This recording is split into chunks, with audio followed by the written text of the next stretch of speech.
this is Stephanie Hansen, and you are listening to The Makers of Minnesota, where we talk to cool people doing cool things. And I am here with Jason Westplate, and I am at Big Watt Coffee. And wow, a lot of manufacturing is happening right now. You just gave me a quick tour through the manufacturing facility. I knew you guys had a coffee shop. I knew you had cold press. Like, you are like taking the cold press and the caffeinated world by storm in the canned beverage market, it sounds like. Yeah, it's been a whirlwind last 5 years. We still had the humble beginnings in 5 Watt Coffee. We started in the coffee shops. We're coffee shop guys. But what we've made out of that has kind of surprised even ourselves, and it's just been kind of an incredible journey.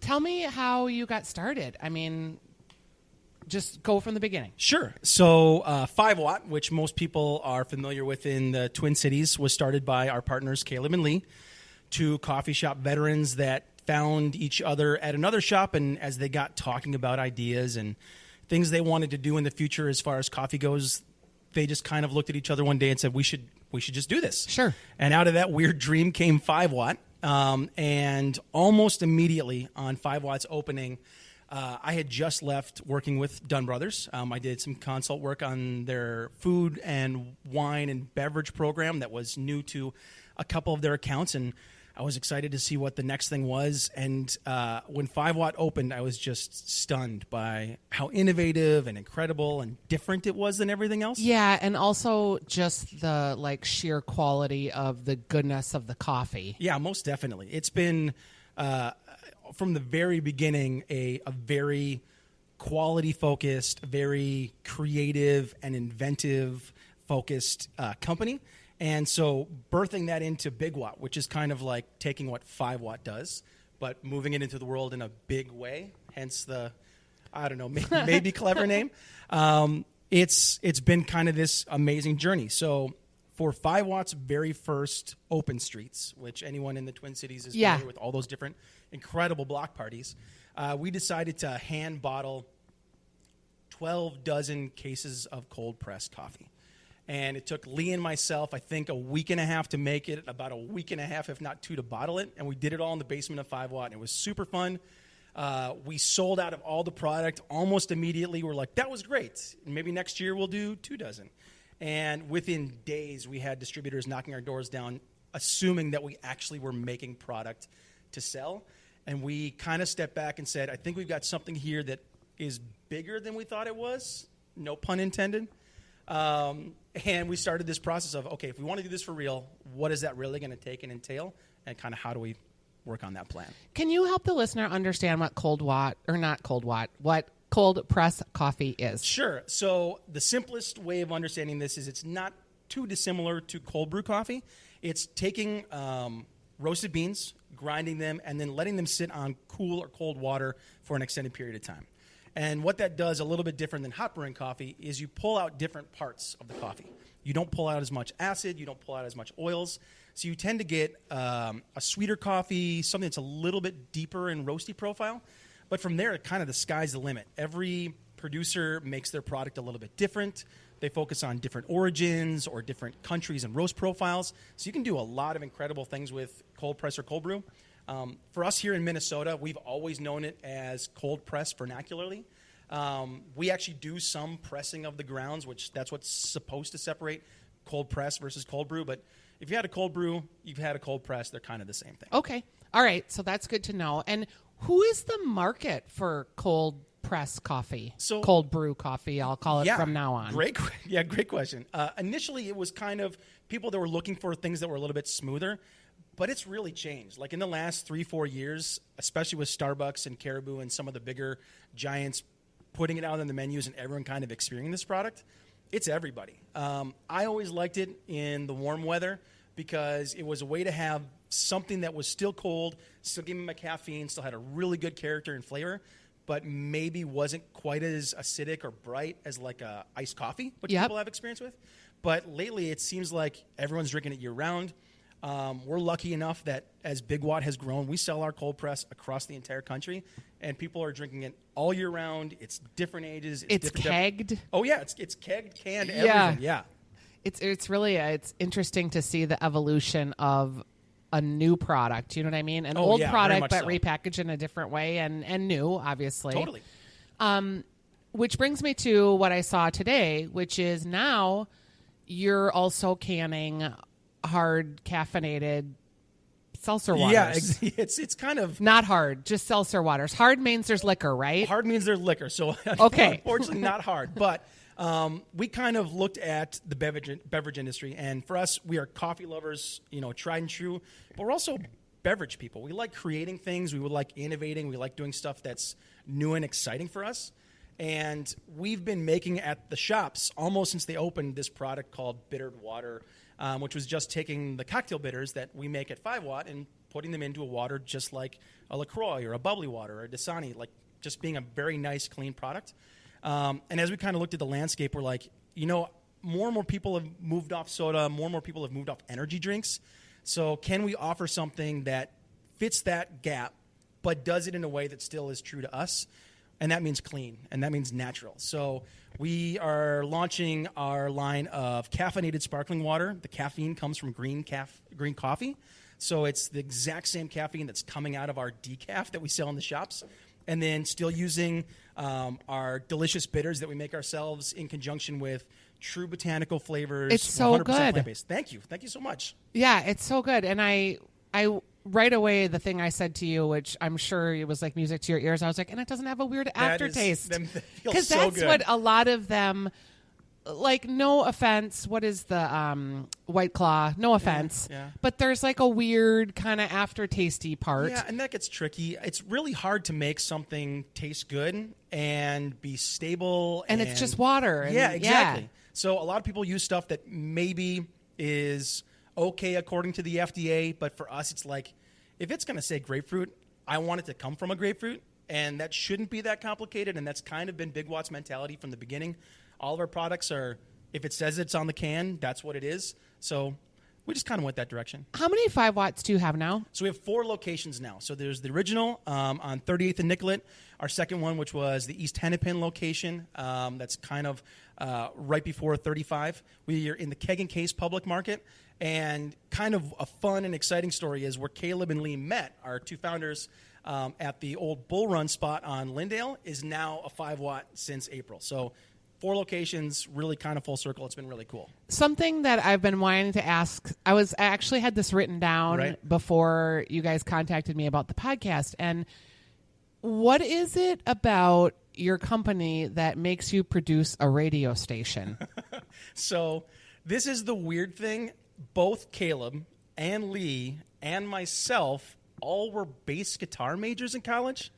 I don't know if that's It's I don't weird. know if it's a great advertisement Yeah. for bass majors, but for us, music has always been intrinsically part of who 5 Watt and Big Watt are. The name 5 Watt even comes from an old recording studio that Caleb created called 5 Watt Studios. And it comes from a 5 Watt amplifier. That amp is Americana, it's honky-tonk, it's unpretentious. And for us, it's kind of been our attitude. We care a lot about what we do, and we put a lot of energy and quality into our product. We want to care about that. It's not our customers and our partners' jobs to care about that stuff. They just want to have a good time. They just want to enjoy it, and that's what we want to give them. So for us, it's we'll do the cool stuff. We'll make it right. Just have a good time and enjoy the ride with us. So I literally have that app on my phone and have for some time. Right. And I remember the first time I went into, I guess I went into the one in Northeast, and then there's a stage there, and then there's like this app. I was like, well, that's cool. I'm going to download that app. Yeah. Do you program the music? 'Cause We it's do. great. Yeah. Well, thank you very much. I love it. Thank you. So It's like on the regular on my yeah. phone. Awesome. That's so encouraging to Like hear. almost as much as Spotify. And that's why when I sat down, I'm like, okay, I'm going to ask you something that's Okay. going to throw you for a loop. But That's awesome. So for us, it was so much of our staff comes from the music scene because we came from the music scene. And Caleb had always said, I can train anybody to make a latte. I can't train anyone to be a good personality and that person that's going to create that regular mentality. So for us, a lot of our staff is into music. They're recording artists, and they're incredible in their own right. And we just wanted to give not only them, but like local music, a vehicle to be supported, to be heard out in the universe, and really kind of fit in with our brand. another kind of weird story for you is this was the same day that I downloaded the app, actually. I was getting a cup of coffee, and you order your thing. I ordered my thing, right. And the guy behind the register, and I wish I could remember his name, he was wearing overalls. I remember that. One-armed overalls. Yes, Do you know right. who I'm talking about? I do. I'm pretty sure I know who you're talking about. We've had the most incredible barista staffs. We've had the best managers, and the biggest thing was they're their own personalities in their own right. And it's a thing where we've had people come in, people leave, but it's always been on like wonderful terms, really encouraging people. And it's exciting to know like so many people have gone on to do like really cool stuff in music or be part of awesome organizations. So it's just such an awesome group. So I order my thing, and he goes, "Are you sure you want that?" And I was like, "Well, yeah, I think I do." Right. He goes, "But there's so many other good things. Right. Like, what if you got this thing or that thing?" And he's throwing out these other coffees. Right. And at first I was kind of like, well, I don't know. And then he was so nice about it and so genuine and so funny. Right. He sold me something that I'd never had before, and he made it. And then he like watched me because he was like, "If you don't like it, you don't have to have it." Right. But it was super good. I think Awesome. it was something with raspberry in it. It might have. Yeah. It was really delicious. Yes. Yeah.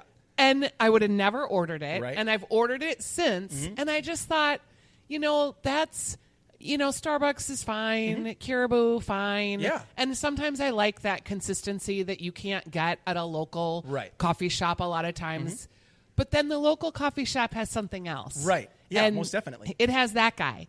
And it has your app. And it has just a whole different flavor. Yeah. So I really have felt connected to 5 Watt because I felt like there was care and attention that was so going awesome. on behind the scenes. And again, you didn't pay me for this. You didn't know. We said we met before, and I didn't even remember that we met because you've been on a radio show. So I just want you to know that really, whatever is going on in that aesthetic and what you're trying to create worked for me as awesome. just a consumer. So that is the best thing we can ever hear. When we started 5 Watt, a big focus was this really intense, this really deep specialty coffee menu that wasn't the most similar to everything else out there. We were using cocktail bitters and house-made syrups and de-alcoholized Campari. Sure. And stuff that for us as people coming from the not only the coffee scene, but also had a lot of experience in the bar and the cocktail scene, kind of brought all this stuff over. And I had experienced the height of like cocktail pretension, and I apologetically say I was probably part of that cocktail pretension at one point in time. But I realized when you're making something that you put a lot of care into and you're trying to be creative in a way that's exciting, if you're not going to share that in a way that someone is also excited in as well, then it's just annoying. Exactly. So we've had such a wonderful staff that understands that, yes, that can be complicated, and being willing to not only answer questions but guide people through that process to get them to try something that maybe is a little bit out of their comfort zone but is still incredible is just the best thing we can ever accomplish. So how do you take that aesthetic, that experience, that desire, and translate it into a can? Because all you have is the design. Right. So it's a tricky thing. For us, it's staying true to some foundational principles. It's being really honest in what's in that product. It's being very succinct in how we get our flavors. So when we're talking about our coffee in can, beyond our delicious circuit breaker, just delicious coffee, all of our other flavors that we've put out are things that existed in the shop that we had there for years that were tried and true that people loved, and we felt very confident in the product that we created. So when I'm selling you a salted lavender and grapefruit cold press coffee, it's a little bit of a challenge, but as specialty coffee has expanded, as second wave beverage has started to expand, and people wanting to be not only excited by products but have their drink be functional as well and clean and just something that they can feel good about, it's really worked well for our culture and the products we create. What other influences? You mentioned music. Like, what kind of bands do you like? It's always a funny thing when you get music majors together in a room, because we will always kind of agree on some old standards, but we always fight about stuff too. We fight about the White Stripes. Half of us love them, half of us hate them. We'll fight about like new wave 80s music. I am probably the outlier. If you put a good dance beat to anything, I love it. I can't help but move. but Caleb is that very true honky-tonk Americana. He loves jazz. He loves blues. He likes things that are kind of that rich American thing.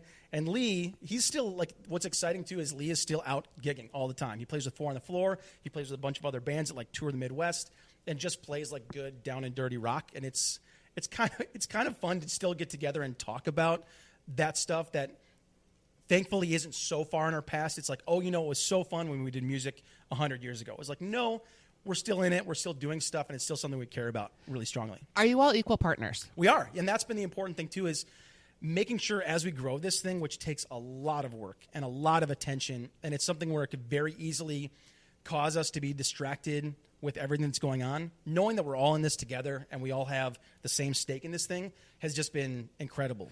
I think a lot of times when you've got bigger partnerships, people always feel like it's going to be too many arguments, too many cooks in the kitchen. And for us, it's really been more people to rely on and support each other in kind of the shared vision.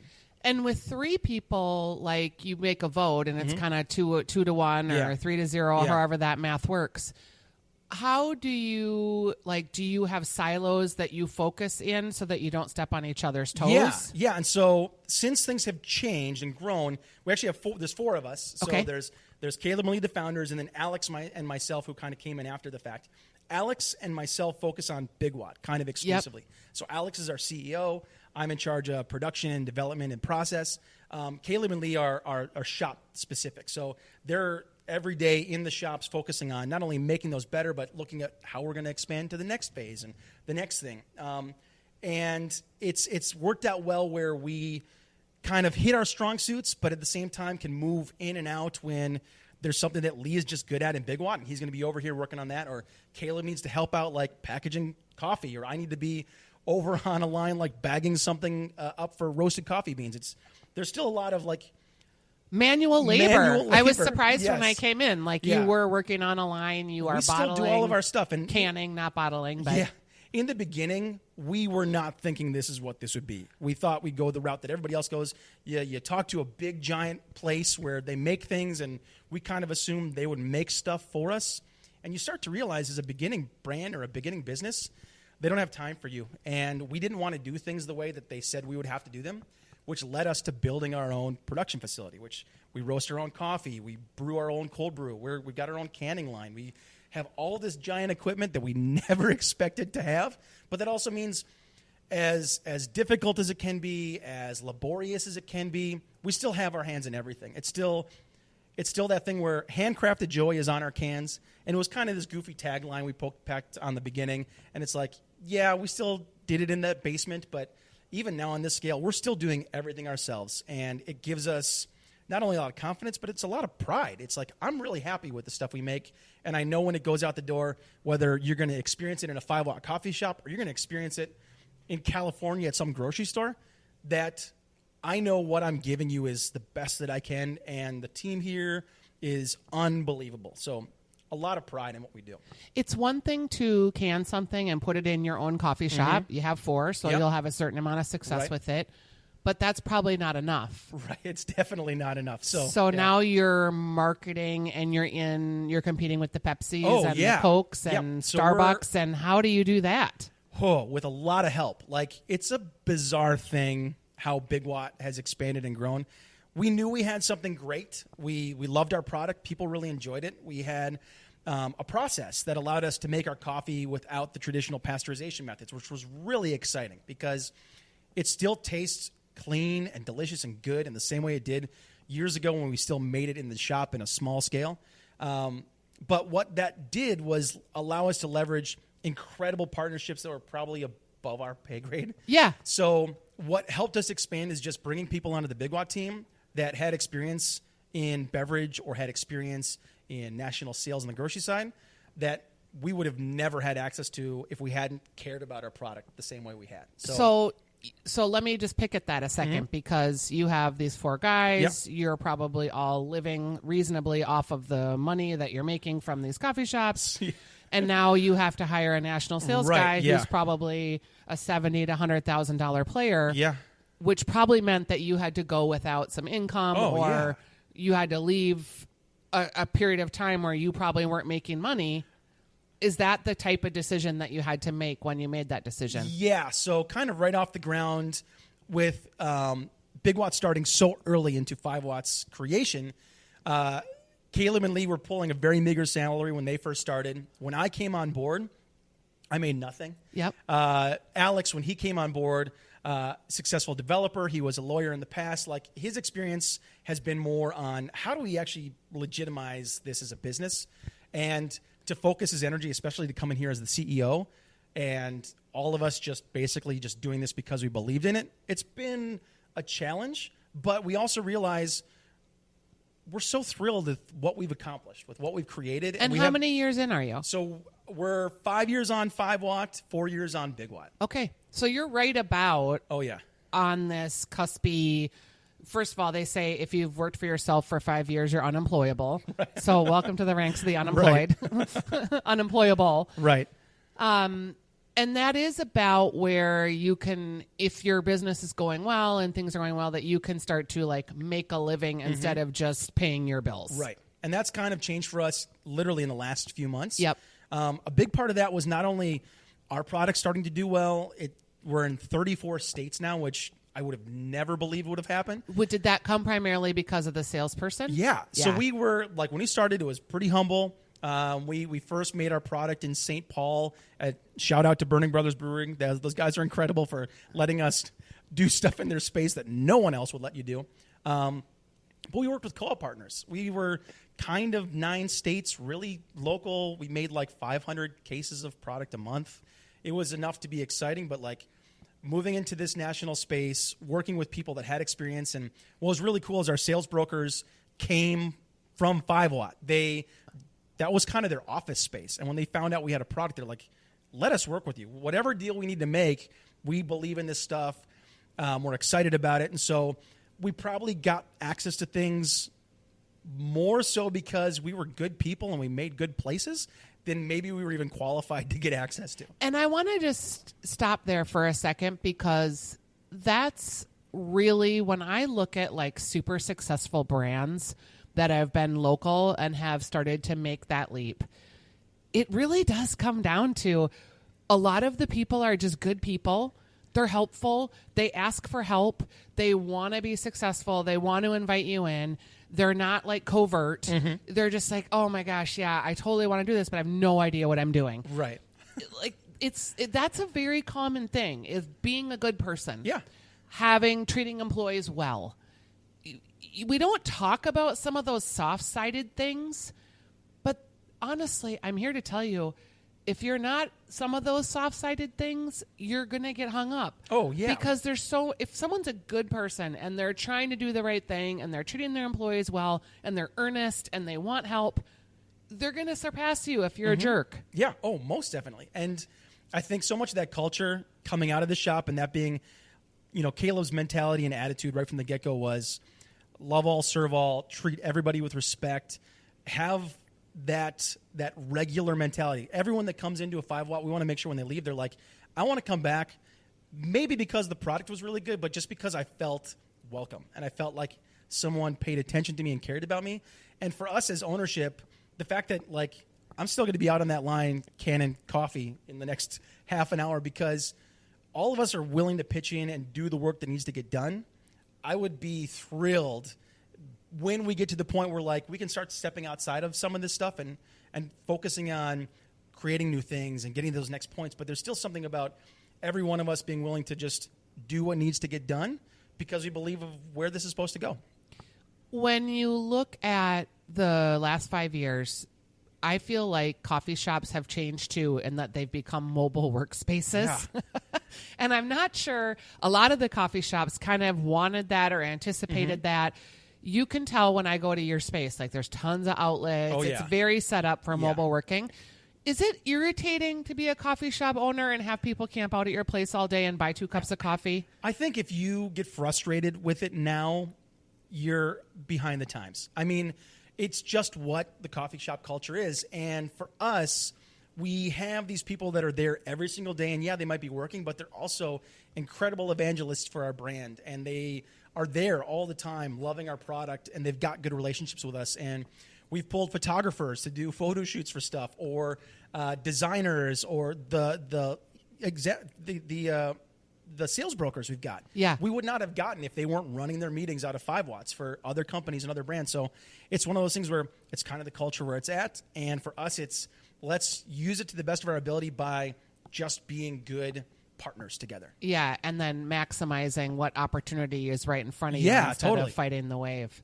Okay, if you're a solopreneur and you're working at a coffee shop, you buy your cup of coffee. That's a given. You got to buy one.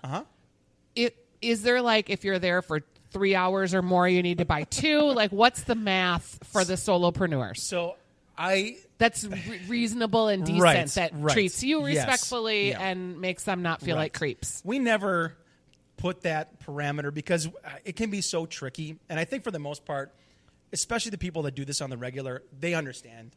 And, you know, we're still a small business. We're still focusing on turnover. So, like, yeah, if you're getting a cup of coffee, you know, every hour and a half or 2, that's probably fine. Or, you know, go to the East Hennepin location, get a pizza, do something else. That's totally cool. If you want to stay there for 4 hours, I forgot you have Total Food there. Yeah, and it's good too. If you want to hang out for 4 hours and you can only afford a cup of coffee, that's cool. You have good bagels there. Yeah, we're never going to tell anybody to leave, but yeah, I mean, just be cool. Yeah, it's funny because someone's like, I don't know, like, if I'm there for more than 2 hours, I feel like I need to go for that second cup of coffee, but sometimes it's in the afternoon and it's late, and then I don't want to have the caffeine, and people have conversations about this. Do you see there being, like, what's the next thing? Is it you're in all these markets, you're going to keep doing this, or are you going to, like, make exclusive coffee carts that you can roll out at NBA games and, like, what's the next? I suppose you don't want to give me your secret sauce, no, but are there bigger ideas brewing in the Big Watt brains? So we're always thinking about the next things. It's one of those things that, fortunately or unfortunately, we can never shut off. We're always excited about what's new and what's next. I think coffee in general is changing in really exciting ways. And even though when 5 Watt first came out and the specialty menu thing was new and innovative, it's incredible to see what all the shops in town now, and just even on a national level, are starting to focus on and doing next. But as far as Big Watt goes, I think what's going to be changing is just what's changing in beverage in general. Nutraceuticals. People wanting to get good things out of what they consume on a constant basis. So there's nothing wrong with those treat products. I love them. But people are realizing if I'm going to have a sparkling water every day, or I'm going to have a coffee every day, or a juice, like, I kind of want to get something more out of it. So we're always looking for the next things as far as, like, new proteins or adaptogenic components or terpenes, or there's just so much innovative and exciting things happening that are just kind of sitting on the horizon that I don't necessarily know what we'll do next. I just know we will be doing something different and new on relatively a constant basis, just because we get too excited about doing fun new things. I feel like you're going to develop a water where we can lose weight. Well, if we can do that, that would be amazing. You know what I mean? Like, think about, and maybe, like, caffeine is part of that. Obviously, people in the 60s, they did little dexedrines and all those dieting things. But there probably is something, like, we're just brainstorming here, but, like, when you smoke a cigarette, I used to smoke, and I was always skinny when I smoked. Sure. Everybody's skinny when they smoke. And then you stop smoking, and you immediately gain 20 pounds. Right. It's not necessarily because you ate more, because I was exercising twice as much and only eating carrots, and I still gained 20 pounds. So there's something in those cigarettes that was, like, revving my metabolism up, right? Yeah. I know that someone knows what that is, and I want to put that in a sparkling water that isn't going to kill me, right? But could help me, you know? Like, I feel like those are the types of things that are going to be coming. Yeah. And you mentioned, like, CBD oil. Let's talk about that. Yeah. So we are launching literally in the next few weeks a partnered product with a company, Balanced, that's here in the Twin Cities as well. They've been in the CBD game almost from the inception, and they're brilliant in not only the products they create, but also their understanding of CBD and its benefit in health and wellness. So for the last year, they've been producing tinctures and salves and balms and things in the beauty space that really kind of adopted CBD first and understood its value. Right out of the gate, we were working on CBD beverage. They kind of saw some sort of alignment that would make sense. And so we in Balance are launching a sparkling water line that includes 20 milligrams of nano isolate CBD, so 0 THC. It's completely safe to consume, in conjunction with terpene components that are in their tincture line. And what these terpenes do is kind of change things from just I'm consuming CBD to consume CBD to I'm now consuming it for benefits in relaxation, or I'm consuming it for focus, or other elements to kind of like tailor that CBD experience in your daily consumption to have more of a purpose. Oh, I can't wait. Yeah, it's good. And CBD is so odd to me because a lot of it is crappy. Yeah. A lot of the products don't work. Right. But then you will hit on one that does work and you're like, oh, this is what everybody's talking about. But you might have tried 9 things before you get to the one that works. Yeah. And it's the market's so unregulated and just been flooded with crap. You know, everyone's like, oh, CBD doesn't work. Well, no, it does. You just have to find the right application for you, or the right, and maybe everybody's brains process it different. I don't know. Totally. I use it for my dog, and there's a lot of pet CBD oil. Totally, yeah. That, you know, I used a bunch of different things, and then I got the thing that did work, and I was like, oh my gosh, I've given you 10 things that didn't work, but this one seems to work. And I have been able to cure an aging dog's anxiety simply by giving her these little drops. It's life-changing for her. Yeah, it's a funny thing. So when we started getting into this game, I didn't really have any experience with it at all. And it's been kind of this unregulated Wild West. Everyone's excited about it. Nobody really knows what it does or how to use it or how much to consume. So working with a partnership like Balanced and their experience in it, being able to produce in a facility in Wisconsin that understands what they're doing, and we still have complete control of the manufacture of everything, has just been invaluable. So one of our guys here, he takes CBD every night because he's like, I had insomnia. Like literally since adulthood, I've never had a good night's sleep. And now with just a little bit of CBD before he goes to bed, he's like, I get consistent sleep. I sleep 8 hours. It's perfect. Another one of the guys here, he had anxiety issues, and also too with the quantity of caffeinated beverages we're putting out of this space. We drink a lot of coffee. We drink a lot of caffeinated sparkling water. It can kind of get to you. Yeah. But being able to have a CBD product that kind of tempers down that anxiety or makes that caffeine not quite as intense when you're having 5 cups of coffee a day, it's incredible. Oh, see, I'm so excited. So when will that come out? So we are working to have kind of a beginning of November launch. They're really specific in kind of their intentionality and who they partner with. So we are just wrapping up some meetings with some excellent distribution partners and have some very excited retailers like in wait. So I can't say anything entirely yet, but soon, very soon. Would it also be something we could find at 5 Watt when you start making it, or not? I can't say definitively yes, but yeah, you can totally find it at 5 Watt. Okay. All right. That's good because I'm interested in trying it. And yeah, that's great. I think CBD has a lot of uses. I'm surprised. I'm like the last person that you would think. I'm so afraid of drugs. Mm-hmm. I've never done any drugs. Well, I've done some, but barely. My family makes fun of me. My super prim sister has done 10 times more drugs than I have. But I was a cancer patient. And when I was in chemo, people were telling me to smoke pot. I tried it, but I was like burning me from the inside out. Like, oh, I'm not going to do that. But I do think that for a lot of people, this CBD has a lot of potential uses to help people. Oh, and definitely. Anxiety alone. I mean, that's a real thing for lots of people. And if you can give yourself something that can help you turn your brain off for just a little bit without, having a whole chemical profile of all the lorazepam and all the other things that come with that. Yeah.